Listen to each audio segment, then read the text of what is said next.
Lighting is everything. You need to be an educated consumer. When you're building a house or you're remodeling, think about how much you know about tile now, or grout, or countertops, or the features and benefits of blah, blah, blah. Do your homework when it comes to recessed lights, because it's more important than all of those other things combined, because they'll look like shit if you don't pick the right light. If you think you don't have time and your contractor has got it taken care of for you, they're gonna pick the right lights for you, you're all set, scroll on. But if you wanna know, alrighty then. what do you need to know in order to buy the right recessed lights, or in order to have your electrician buy the right recessed lights for you? Sorry about the saw, it's not gonna stop. There's 3 mistakes that people make when they're buying recessed lights, so we're gonna fix that. The first one, the saw will not stop. The first area I see a lot of problems in is the look of the lights. And by look, I mean the lumens, the kelvins, and the CRI. So what those are, the lumens are how bright it is. The kelvins, that's your color temperature. There is no right answer when it comes to kelvins. That's a personal choice. It also will affect how your cabinets look. So you have to check.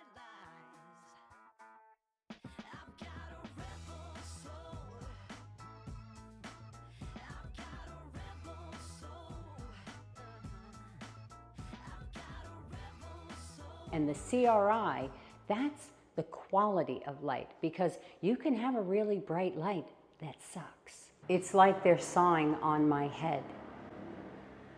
I have a sledgehammer and I'm not afraid to use it. A few inches later. You want to check those 3 areas. Now, in a kitchen, when I think about lumens, I want to think about tasks that I'm going to be doing.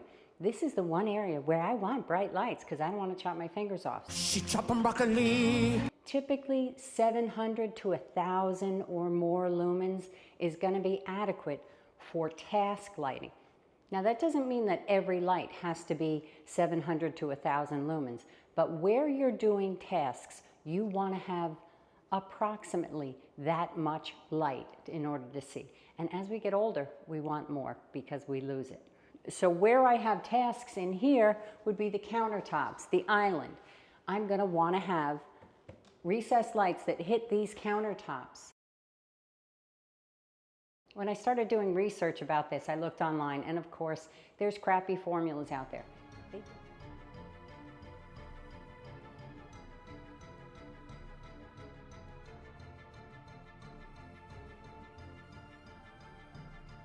They don't take into account the size of your room, what tasks are going to happen where, what other light sources are in the room. There's a much better way to figure it out. So what I like to do is to highlight where the areas that I'm going to do tasks are, and to figure out the square footage of that. I know, math, math, math. So I've got the square footage of all the areas in the kitchen where I'm going to do tasks. And in those areas, I want to have 75 to 100 lumens per square foot. High task areas need higher lumens. In the living room, I might want anywhere from 20 to 70 lumens per square foot. In the bathroom, again, more tasks, makeup, whatever, doing the hair, I might want, again, 75 to 100 lumens. For hallways, or for highlights, for highlighting a door, for accenting the bottom or the top of the stairs, 40 to 80 lumens per square foot, that's enough. Keep in mind that different times of day, you're gonna want different lights. So I might not want everything on full blast at 2 a.m. when I get up to use the bathroom. So you want the ability to have a dimmable light. It's as if they know I'm recording and they turn this on.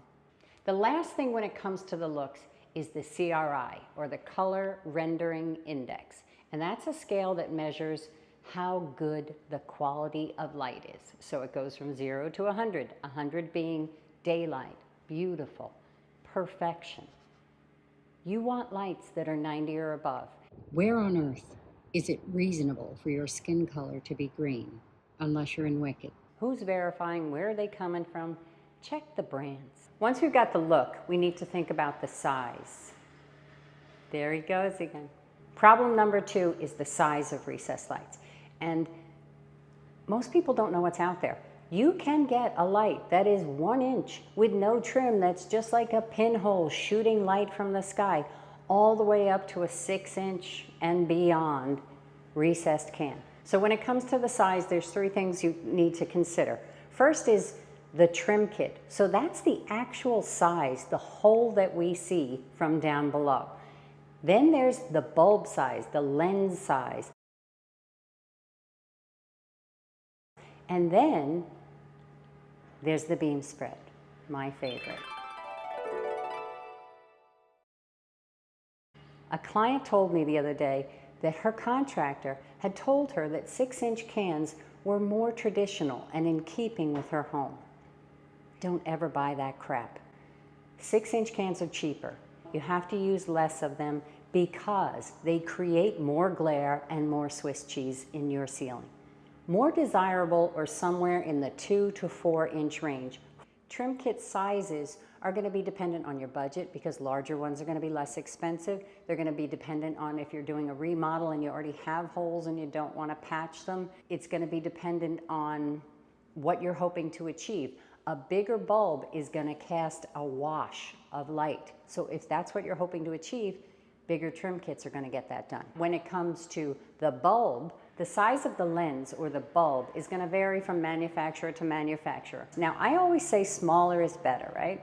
So you'd think a 1-inch one would be what I want to do in this house. But with a 1-inch, there are some considerations you need to take into account. First of all, it has a very contemporary look.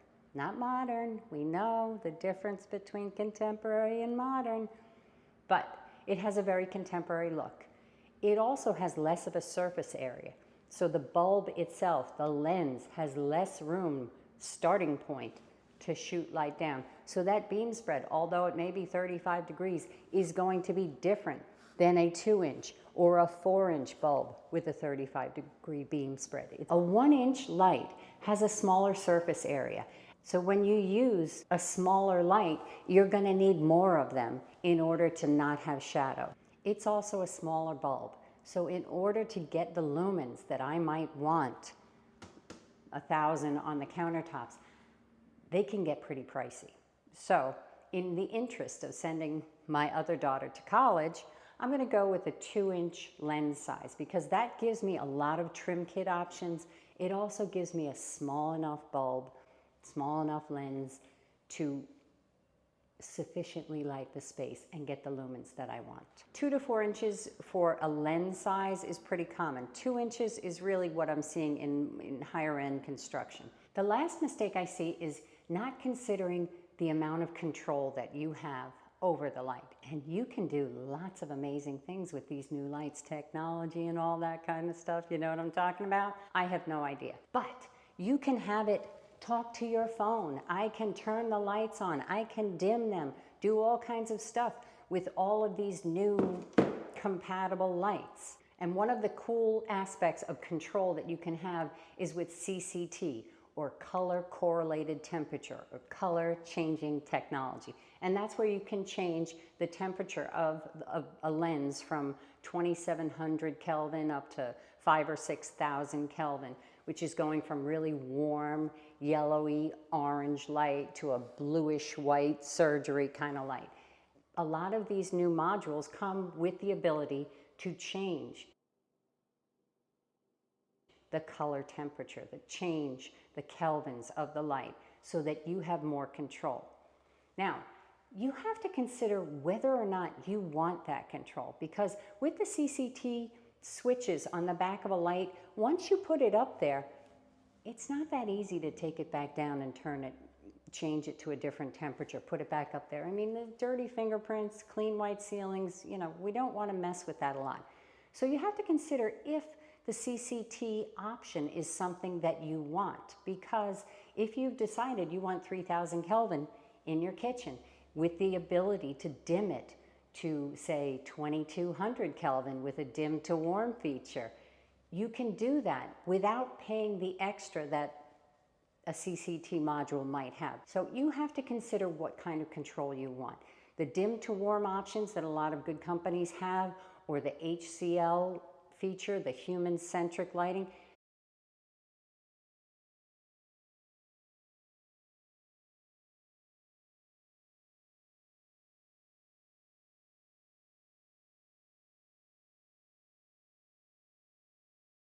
That is going to allow me to pick one color temperature that has the ability to change temperature and dim down. So I don't need the CCT in those modules. So you have to think about what kind of control you want. The CCT sounds lovely. Look, I have all these choices. You have those choices once, then you put it up there. With dim to warm and human-centric lighting, that's really options. With your phone, with some of the integrated dimmer systems, you can do amazing things. So you have to decide how much control you want over your lights. The most important part of the control over your lights is being able to dim them.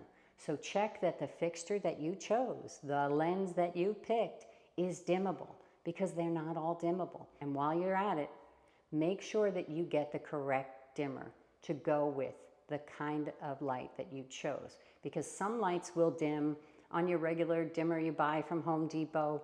Some lights will dim on a 0 to 10, which is a little bit more sophisticated, a little bit more expensive, covers more ground, keeps the lights going up and down evenly over long distances. There's lots of different options. So when you know how much control you want, you can look for the features and the brands that have it. I'm going to be in this kitchen day and night, middle of the night, early mornings. How do I want the light to change during the day? How do I want to be able to control it? I don't want to walk in here at 2 a.m. to get a glass of water and turn on 1,000 lumens worth of light over the fridge in order to get a glass of water. When it comes to your beam spread and how much control you have on where the light goes, better brands are going to have more choices. Some brands are even going to have interchangeable lenses, which is one of my favorite options, because I can change out from a flood, which washes out the entire room, to a 25-degree, very narrow beam spread to highlight exactly what I want. So you want to check what the beam spread is of the lights. When they get cheaper, they don't even talk about what the beam spread is, so be mindful of that. If you want more information about how to buy quality lights, you should watch my next video. It's a good one. Thanks so much for watching. I'll see you next time.